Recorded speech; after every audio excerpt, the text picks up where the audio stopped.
ប្រាំមិញថណាចាជាប្រវត្តិប្រាំប្រាកំសត់ត្រូវបានកំណត់ឈ្នះក្តីឡាអេ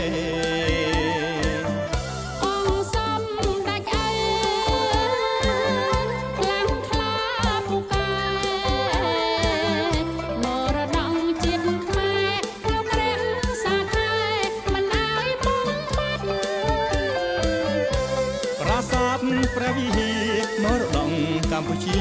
គឺជាសម្បត្តិតងឡាការកាត់ឡាអេកំណត់ឲ្យខ្មែរឈ្នះក្តី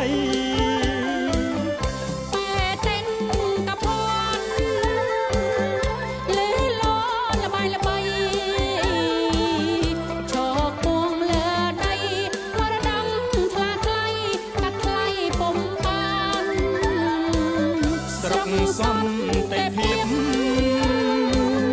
រុងរឿងកានខ្មែរយើងសុខសាន្តថ្នាក់ដឹក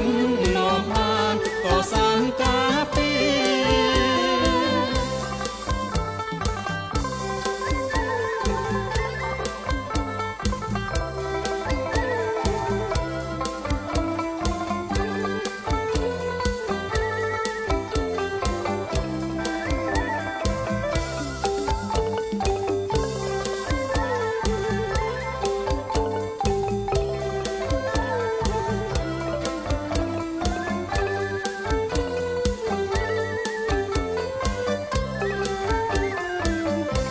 ប្រាសាទព្រះវិហារមរតកកម្ពុជា